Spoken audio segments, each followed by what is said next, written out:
time for Cutting Edge Consciousness with Freeman Michaels and Barnet Bain. Thought-provoking discussions and bold ideas from the edge of possibility.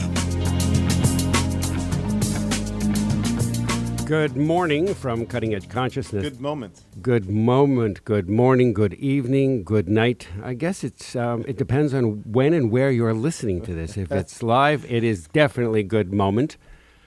It's a pleasure to be here. How are you, Freeman? Good to be here. It is good to be here, isn't it? Always good. So we're hoping that you're also having a good moment.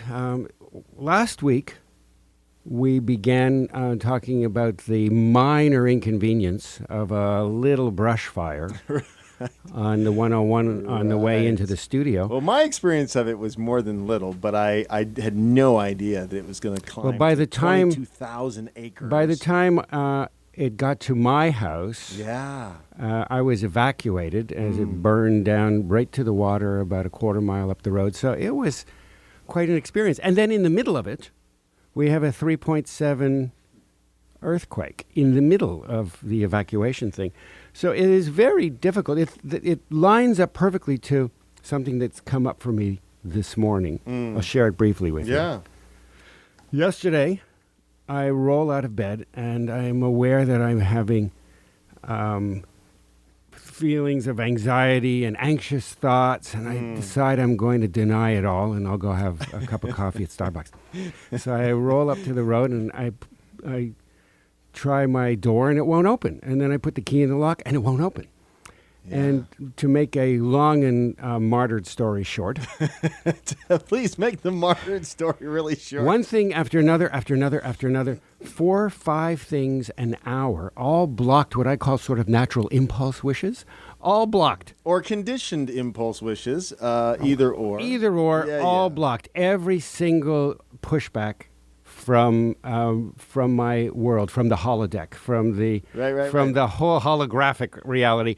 Every red light that I could get, every closed road, every store that should be open is closed. There's a USM term for this, University of Santa Monica. The term was stackers. I love that term, stacker. Yeah. One after another, one after another, one after another. Yeah. And so up to, it gets to a point where once upon a time, I might have felt put upon or martyred or paranoid. Well, I'm sure you felt all of that as well. I actually didn't. Okay. I felt distressed. Yeah. But I did not feel that anything was happening to me by any outside agency. Yeah. And that's very, very new and very remarkable. I was aware that I was aware of moving consciously through my own subconscious. That's great. So this is funny because part of all of this was you standing by the roadside after you called AAA. Yeah, I have to call you. You called me. And what was classic is I was completely aware of what you're talking about because, just a moment prior, I was in my own version of car karma or whatever the heck you want to call it. Carmageddon. Yeah. And it's this...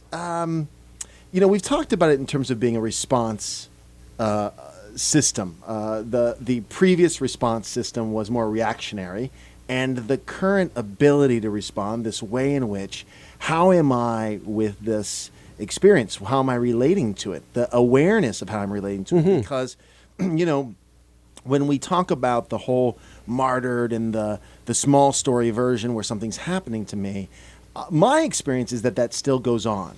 And I'm still at war with, the imaginary enemy, which, of course, is the part within me that's showing up that I'm not liking, that I have tremendous resistance to. Well, it's like being asleep in a dream and you're blaming you're blaming characters in your own dream. Right. So that's it. I don't think that there's much daylight between that scenario and lucid dreaming and lucid living.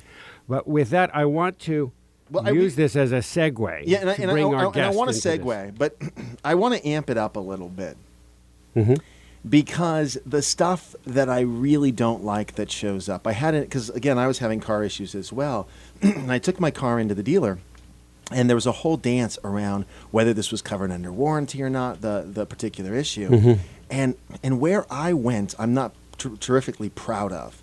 right? I mean, there's two sides to this. One side is where I went in sort of a shadow regard, and another side was the part of me that was observing that and tracking it and sort of remodulating, if you will, and coming back and having a more, I don't know if the word's dignified, the part of me that showed up I'm proud of, but the part of me that was showing up that was not so great. And of course, the part of you that the entire experience was a formal expression of certain energetic functions that have to do with your themes. Big time. The financial considerations and all. But this is and even more a better is time. What I want to get to. But go ahead and bring her on. But I want to talk about the competitive piece. Okay, don't compete with me. We're going to bring her on. Right. It was me and these other guys wanting to be right and wanting to control it. And it was very fascinating how I had to shift that, or I knew the path I was going to go.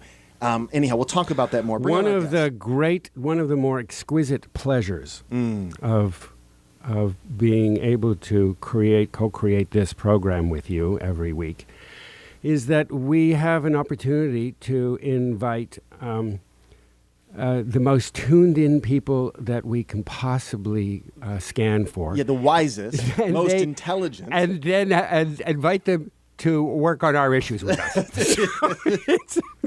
And so today is a particular pleasure for us to welcome Gene Houston to Cutting Edge Consciousness for the welcome back for the one or two of you who don't already know that Gene is a visionary thinker, a teacher, a philosopher, a pioneer of what has been called the human potential movement. I think we need a new name for that, but we'll discuss that with Jean. She has been in over 108 countries, she reminded me earlier. 108 countries. She works with the United Nations Development Program and others. She has, let's just say, there's just way too much. She's the author of well over down all the books. 30 books, including her latest book, The Wizard of Us. Love it. For those of you who are looking at this show, rather not just hearing it, but are looking at it on YouTube and elsewhere, I am waving a copy of my well-thumbed copy. So we are thrilled to have Gene Houston here with us. Welcome, Gene.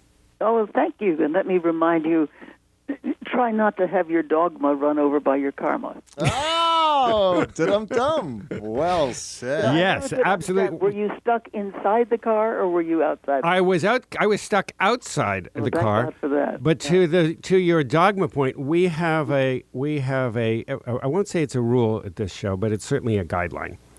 And we have a no jargon zone. So yeah, we trip on this all the time. This is a grand setup for Barnet and I, but go ahead. We have a buzzer. We have a buzzer for ourselves when we find ourselves getting too rigid or too attached to a particular view. Sometimes they can be so elegantly stated, or at least we think, that we fall in love with them and they start to recur week after week. And they become rigid and they brittle become and jargon and less human, and that's not helpful. It's a particular poetry of dogma that is the most seductive. So, hey, I want to jump in with this. So here's the situation. Well, I want to go back to the stackers. That's what I'm doing. Good. Yeah, no, but specifically the ones I don't like that I really want to wag my finger and say it's them.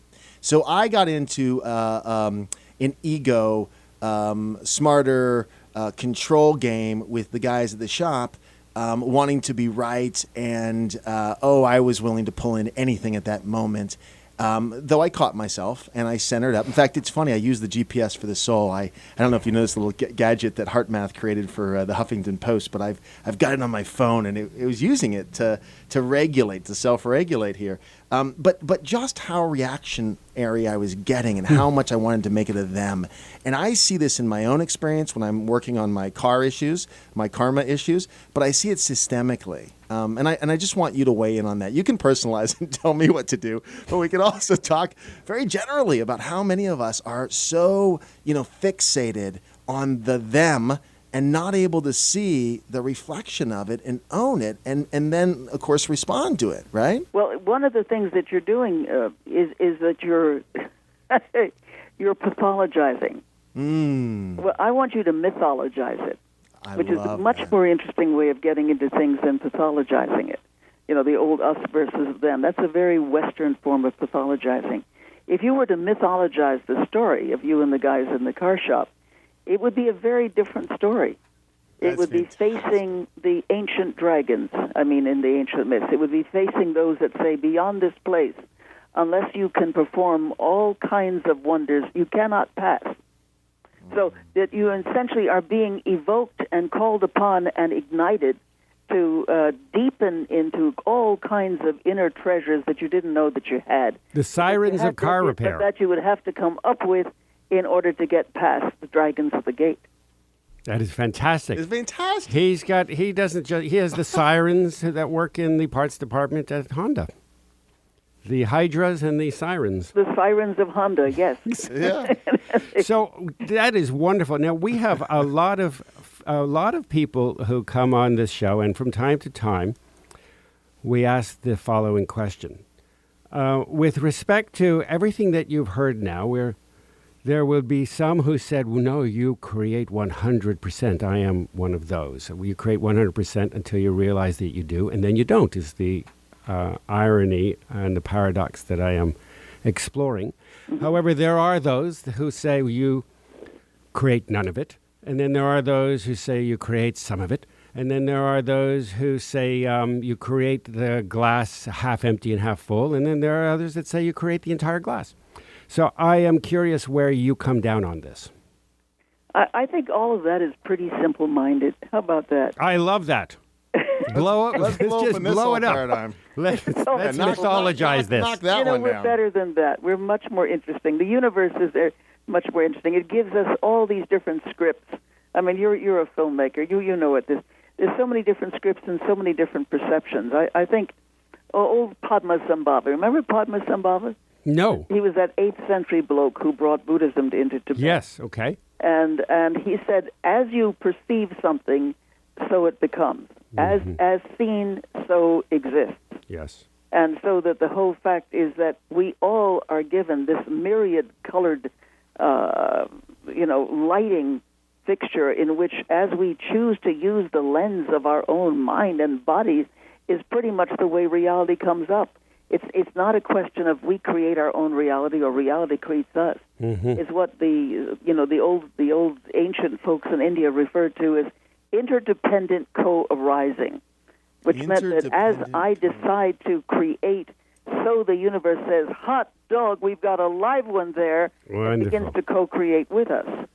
Now, the point is that we are given this extraordinary opportunity, but we also have, I think we have helpers. I think we have guides. Mm-hmm. I think this is a universe that is enormously populated. Mm-hmm. We're not encapsulated bags of skin dragging around dreary little egos. Mm-hmm. We are organism environments. We're symbiotic with so much, and so many more.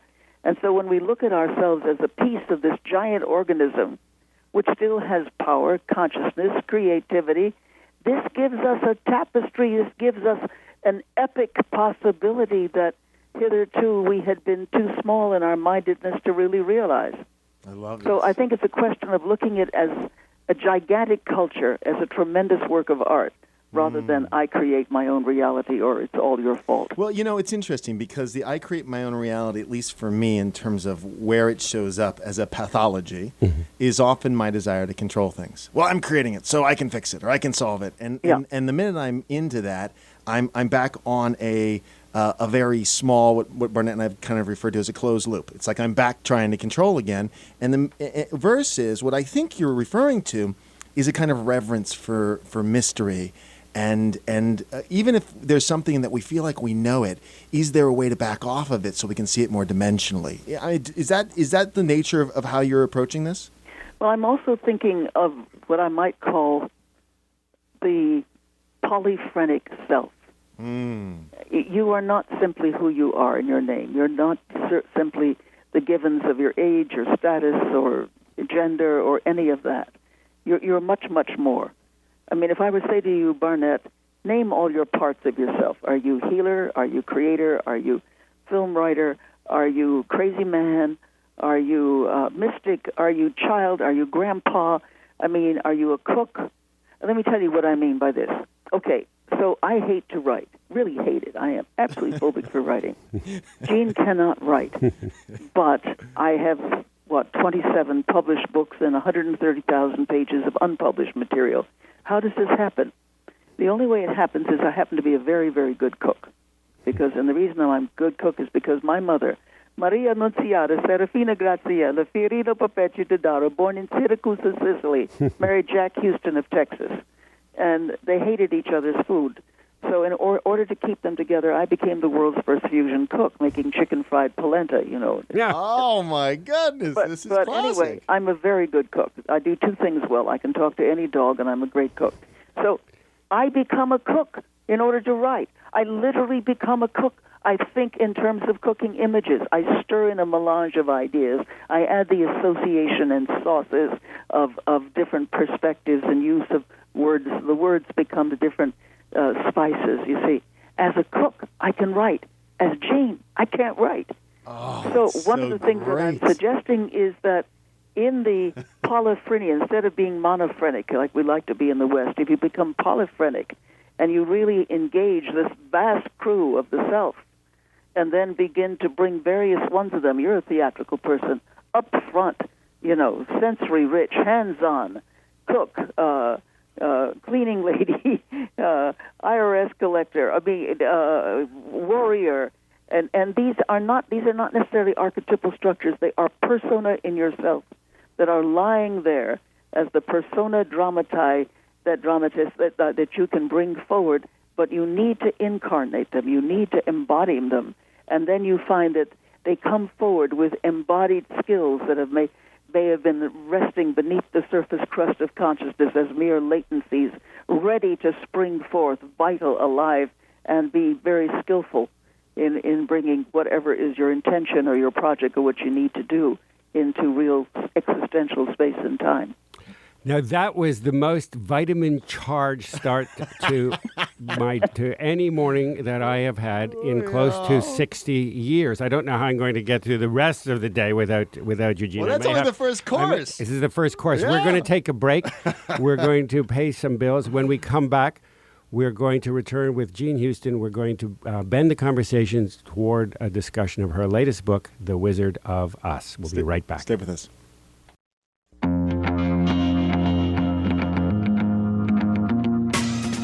Welcome back to Cutting Edge Consciousness, thought-provoking discussions and bold ideas from the edge of possibility. And welcome back to Cutting Edge Consciousness. Freeman Michaels here with my co-host Barnet Bain and Dr. Jean Houston, the author of The Wizard of Us and many, many, many books.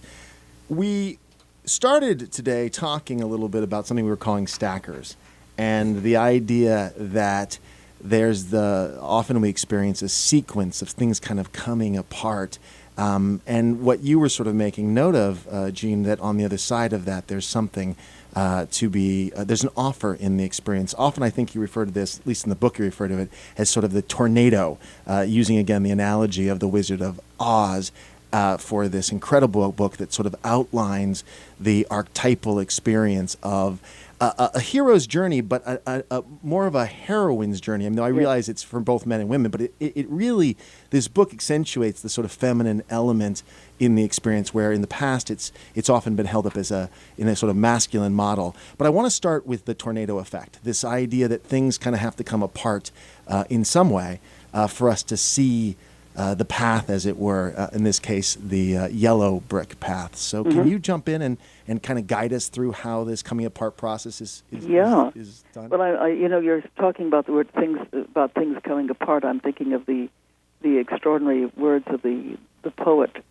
The things fall apart. The center cannot hold. Mere anarchy is loosed upon the land.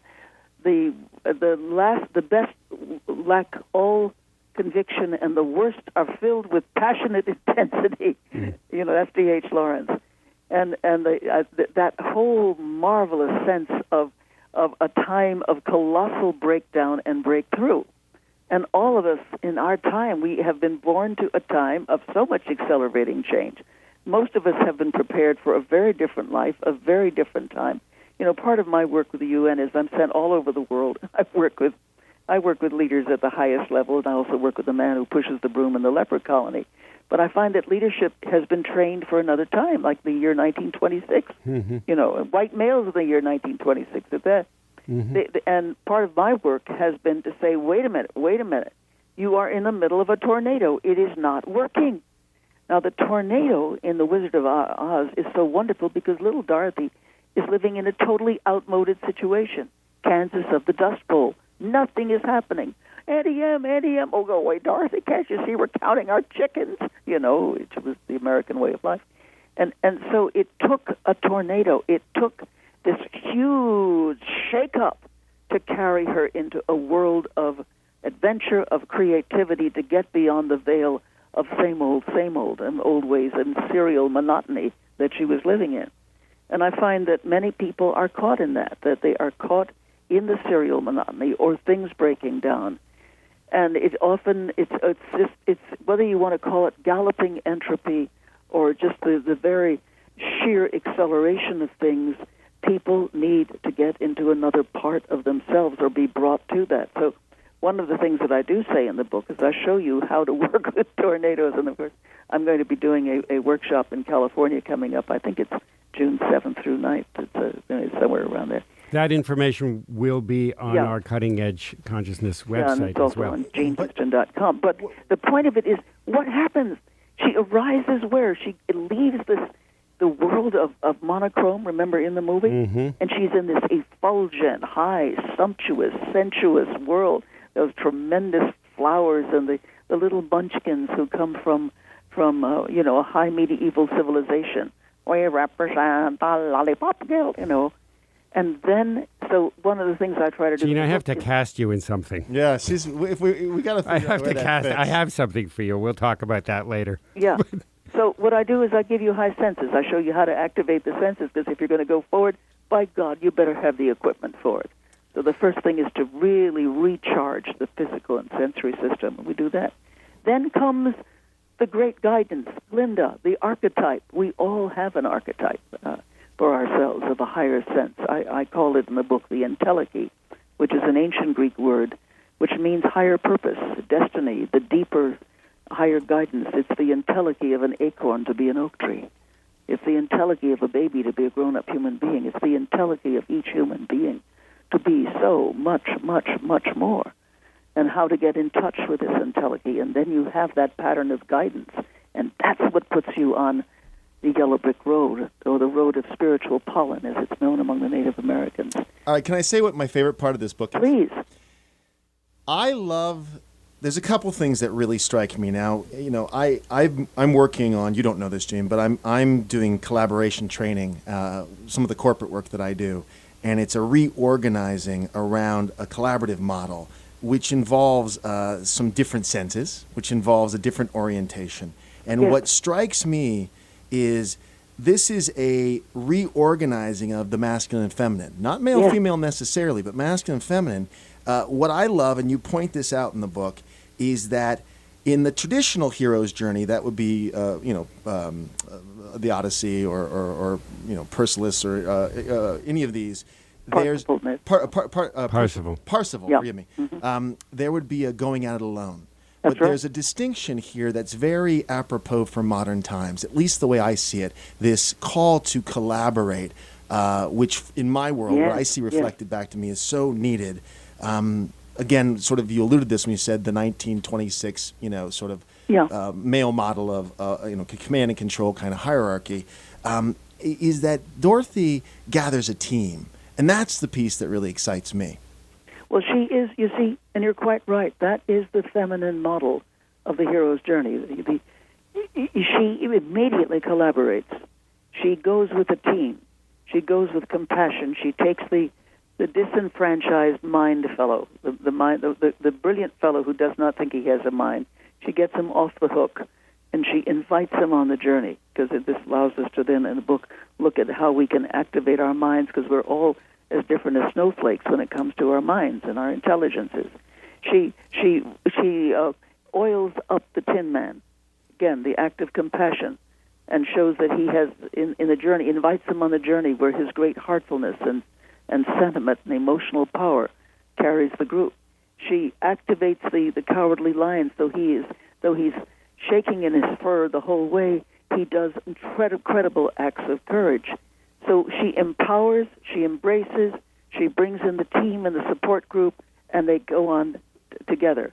Unlike the classical hero's journey, where it is the lonely hero caught up in his own stuff and his own toxicity who battles his way through.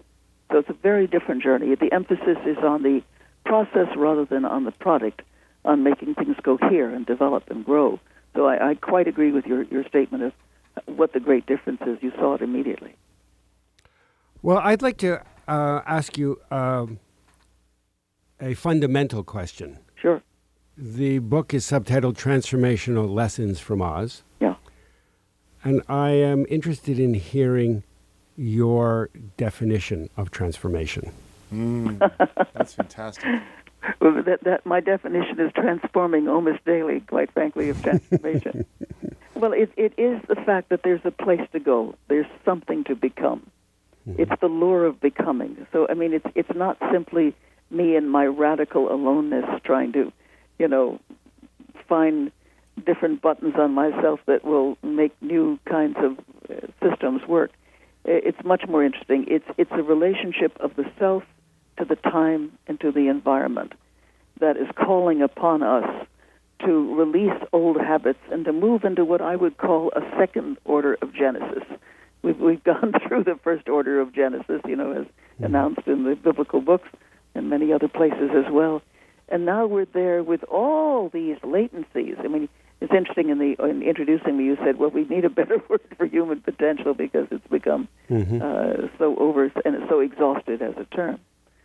But it's the fact that we are living in a latency, and beneath the surface crust of consciousness and within our body-mind system, there's a whole hive. I mean, it's not just a treasure house. It's a veritable hive of capacities that our time, the challenges require that we grow into, or we're not going to make it. Or we'll have maybe 200 years of our species, humanity, going on, except for a few poor, odd characters looking like Quasimodo who'll be tripping over, discarded, rusty electronic appliances. So what are we going to do? Thank God our time is now, when wrong comes up to meet us everywhere, never to leave us till we take the longest stride of soul folk ever took, you see. And this is, I think, where we are in our situation, that the times, the challenge, the necessity is requiring an order of magnificence.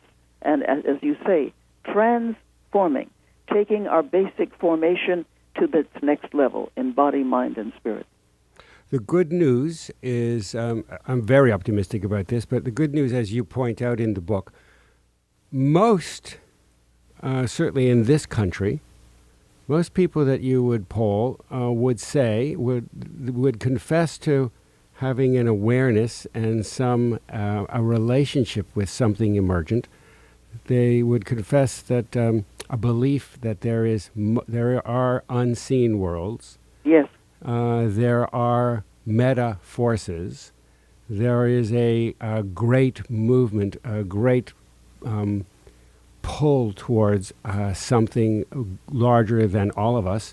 It seems that only our leaders haven't had the lights go on. Well, it's the leaders. It's the leaders we're choosing from the resistance to the tornado. I mean, there's my perspective is there's a relationship with the tornado, which again, Gene, you were sort of pointing to in the beginning. It's a relationship with it that allows the coming apart and the ability to see through to something, even if we can't tell exactly what it is. It's a sensory experience. There's something on the other side of this that's calling us. A kind of becoming, I think, is the language you used. Mm-hmm. Well, I think it is what I'm calling the lure of becoming. Mm-hmm. And that, let's take it a step further. Let's amp up the oddity of it all. Mm-hmm. Suppose the quantum physicists are right, and they're saying that time past, time present, and time future are simultaneous in ways that we, who are completely sort of clocked into the arrow of time, don't really understand.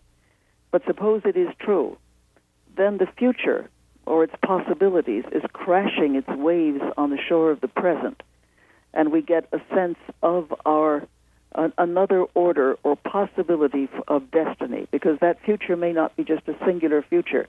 There may be multiple futures out there that in some sense exist and are waiting for us to wake up to them. How we choose to be in that future, how we choose to do the future, is also how we choose to be and create ourselves to be worthy stewards of that future.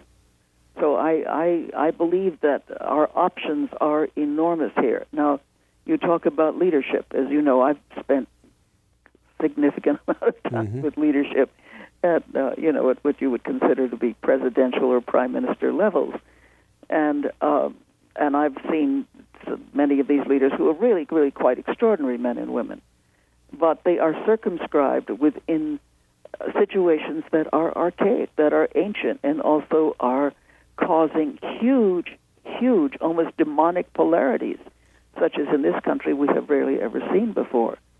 So are we looking for another order of governance? Are we looking for a world civilization with high individuation of culture within the next 50 years?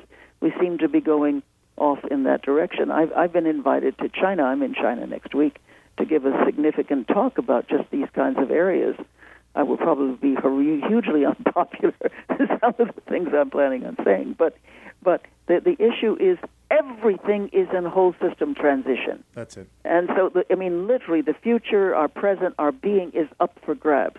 Well, what do we do about it? Well, the present operating system isn't sufficient to get us there, at least from my perspective. And what I'm suggesting... Now, speak a little louder. So I was just saying that our present system isn't set up to get us there. And so we keep tracking back to it as opposed to allowing the tornado to really be the crisis, both the opportunity and the danger, so that this new, what I'm going to call a collaborative leadership model, which is far more of a facilitator model versus command and control, authoritarian, sort of mindset, can come on board. Because you're right, the polarities and what we started with, the us and them, which I see in my own experience, which, and Barnett and I talk about this a lot. That's the first level of awareness in terms of this evolving consciousness, is owning what's showing up for me and not deflecting it and making it about an out there. Once I can do that, then the higher calling, what Glenda offers in your story, is something, or a deeper maybe calling, I don't know which is more appropriate, but there's an opportunity in this becoming that is, in my mind, the collaborative model. That's what I see emerging personally. But you see, what did you have to go through to get to that model? Because what you're saying is so interesting. It means that yourself is the world writ, not so much writ small, but writ in its human form. You are the mirror image of or your experience was the mirror image of the world with the us versus them. But you get to a point, and this is the beauty of all the great stories of this order and the mythic journeys, that you are put into situations which constantly activate your instincts, activate your intelligence, and give you options to move beyond the old story into a whole different way of doing and being and seeing. In that way, you become truly a missing link. You become the activator of the great stories of humankind, which the great myths which are lying beneath the surface crust of consciousness all the time. Because what is myth? It's the DNA of the human psyche. It gives us the grand journeys that are ours, the personal particulars of our everyday life, writ into the personal universals of great life, in which you have been engaged and are invited to join. That's why I say we are missing links, because in our time, compared to many other times, never have we had so many people all over the world being invited into a much larger consideration of the meaning of life and what they do with it. Well, we are all blessed to have available a very elegantly written guidebook towards our expanded possibilities in The Wizard of Us by Jean Houston, available on Amazon and at your local bookstore. Once again, there's a picture of the cover. Jean, we are so grateful that you took the time to be with us here this moment on Cutting Edge Consciousness. And As always, we look forward to to having you return soon. And we wish you great success in China. That is going to be a high magnitude quake that's going to happen there when you land in China. And for those of you interested in Gene Houston's work, you can go to genehouston.com, or you can come to the Cutting Edge Consciousness website to find out more. I know there's a lot of events coming up. Gene, you mentioned one in Northern California. But of course, you can learn all about that either on Gene's website or on ours. So thank you again, Gene. We're going to take a quick break for those of you listening, and we'll come back and wrap this up after these messages.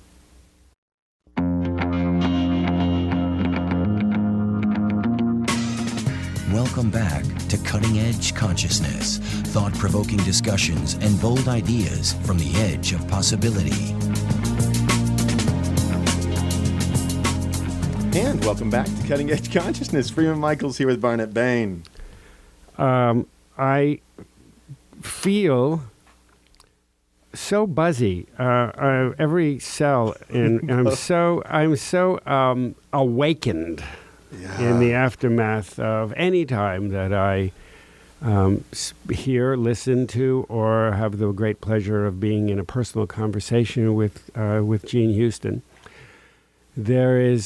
She fires up my pilot light in ways that very few people in the world do. All right, so I love how she admonished me. She said, don't pathologize, mythologize.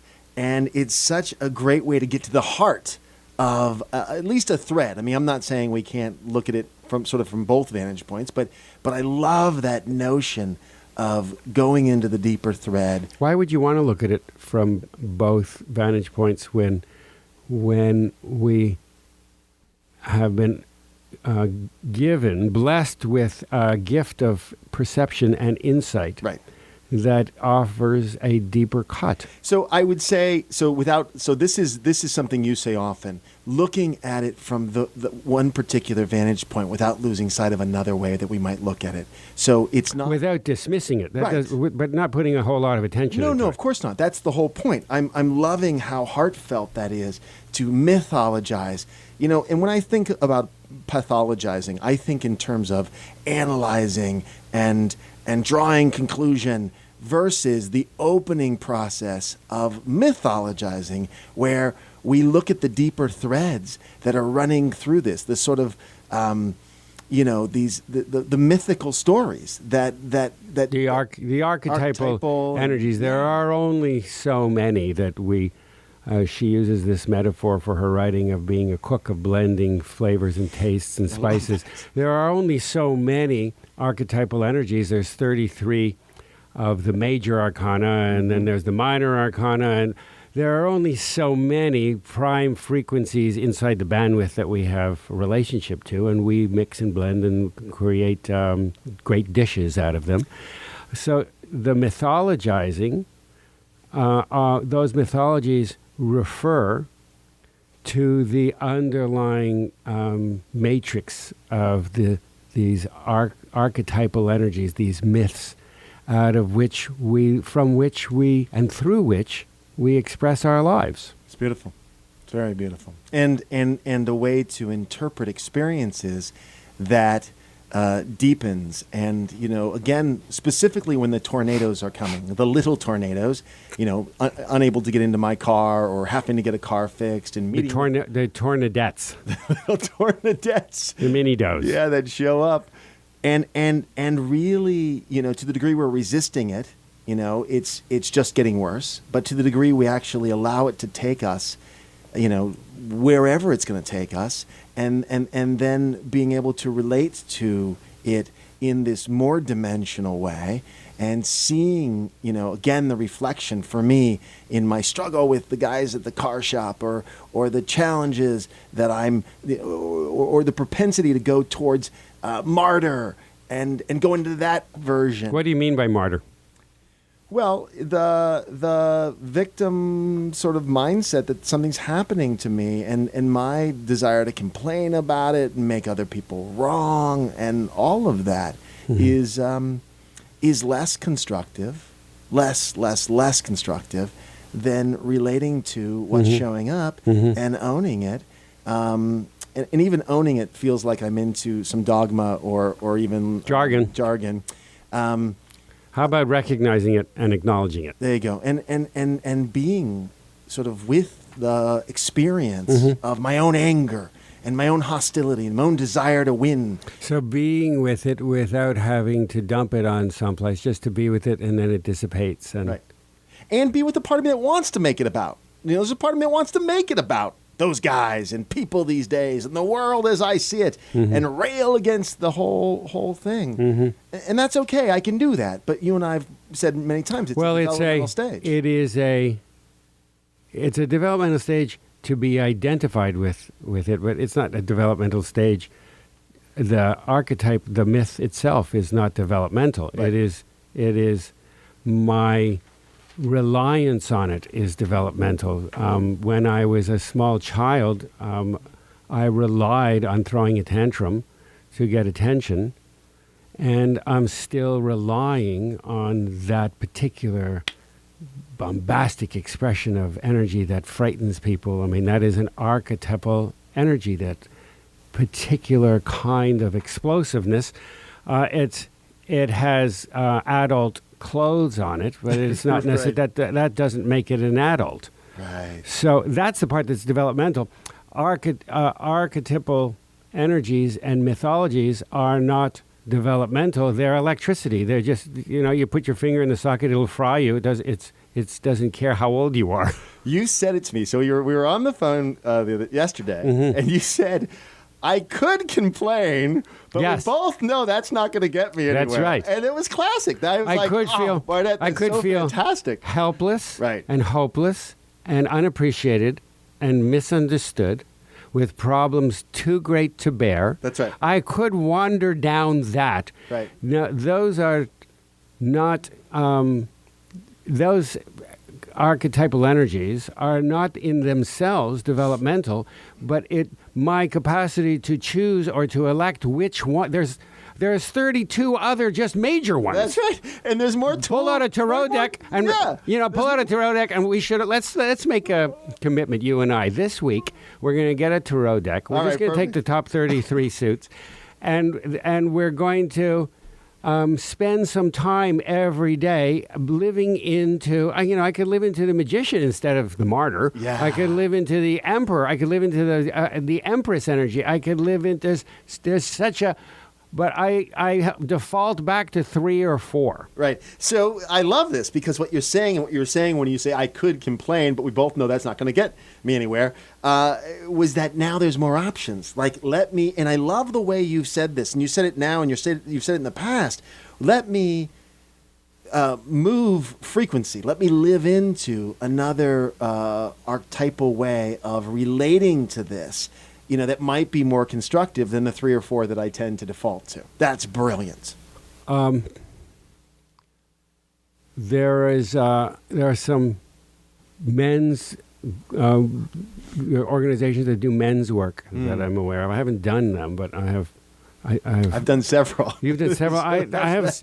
Maybe it was you who told me about this, and then our buddy Scott Cody also does some of this work, and it's beautiful work, where he talks about 4 of these archetypes: the king archetype, and the lover, and the magician, and the thief. I think, but maybe there's a different one that he uses. I don't know. So, and that is really powerful.